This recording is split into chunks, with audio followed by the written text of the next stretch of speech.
Nibyo imvugo zahembeye jenoside yakorewe abatutsi mu Rwanda ni nazo zirimo kugaragara muri Repubulika ya Demokarasi ya Kongo ku mirongo y'imbere ku rugamba. Reka tugutembereseyo, ese ni ibiki birimo kuvugwayo? Reka twerekeze amaso muri kiriya gihugu kuri buriya butaka, ubundi tuganire kuri iyi paji ikomeye, ubundi tuzirambure. Reba gato munsi video subscribe tukubwire ngo twibuke twiyubaka.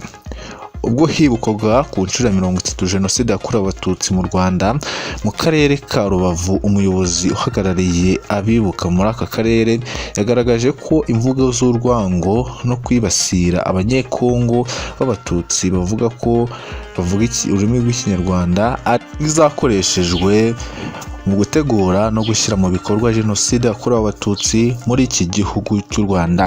Ibi umuyobozi wa Ibuka mu karere ka Rubavu Barushimana Gerard yabivugiye mu murenge wa Nyamyumba, aho yagaragaje ibikorwa bikomeye birimo kugenda bibera muri Repubulika ya Demokarasi ya Kongo.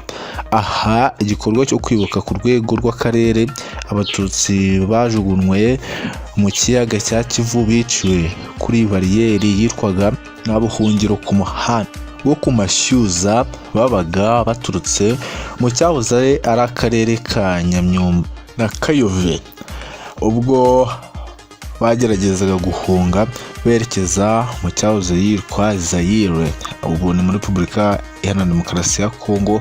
Nibwo habaga ubwishingi budasanzwe aho muri ako karere ka Rubavu. Gerard yagize ati nubwo abanyarwanda tumaze gutera imbere ndetse n'intambwe ikomeye mu bumwe bwacu no kubaka igihugu, hari abantu bamwe cyangwa ibihugu duturanye batavanye amasomo muri jenoside yakorewe abatutsi, naho tugeze twiyubaka, kuko bakomeje gukwirakwiza imvugo z'urwango, kwibasira abanyekongo b'abatutsi bavuga ururimi rw'ikinyarwanda.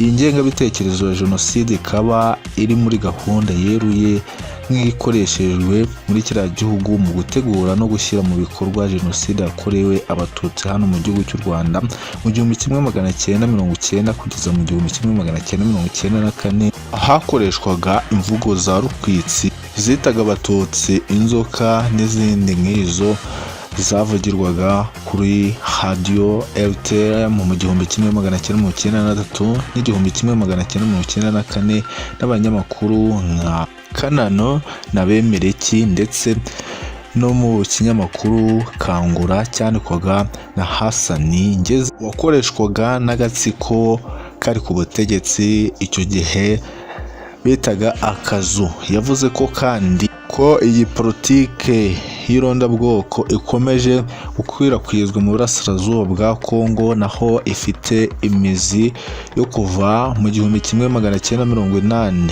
bikozwe n'ubutegetsi bw'u Rwanda bwariho muri icyo gihe mu bwumvikane na Kongo, ngo hari abanyarwanda bagiye bahungira muri kiriya gihugu cya Zaire, ubu kugeza ubu n'ubundi ngo bagifite iyi ngengabitekerezo, aho abaturage bavuga ururimi rw'ikinyarwanda barimo kwicwa n'umutwe witwaje intwaro FDLR wifatanyije na Wazalendo aho muri kiriya gihugu cyo kuri Zaire cyahoze cyitwa Zaire, ubwo ndavuga muri Repubulika ya Demokarasi ya Kongo.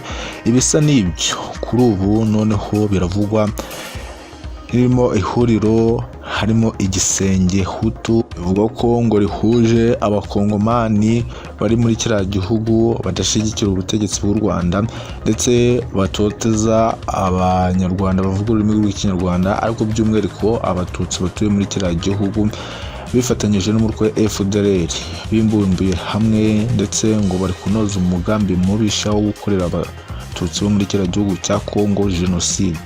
Yakomeje agira ati izi mvugo z'urwango zikwirakwizwa amahanga arebera nk'uko byagenze muri jenoside yakorewe abatutsi mu Rwanda, nibyo bizajyana mu bibazo bikomeye bari abanyarwanda baba muri kiriya gihugu bari gukorerwa jenoside.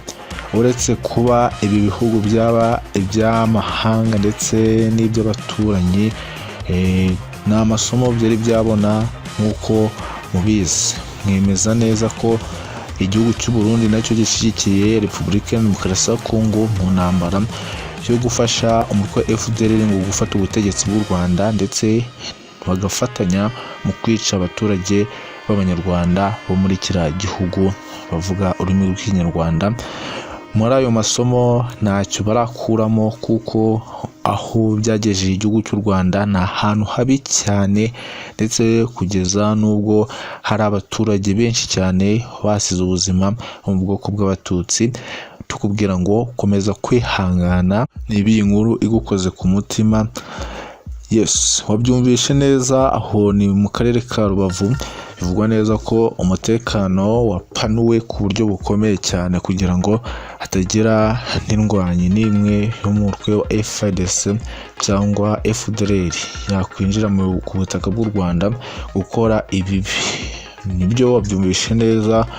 Umuvugizi wa polisi mu gihugu cy'u Rwanda yemeza neza ko umutekano w'Abanyarwanda ucunzwe ku buryo bukomeye, ndetse bakwiye kuba baryama bagasinzira, cyane cyane abacitse ku icumu aho haba hari abashaka kubagira nabi.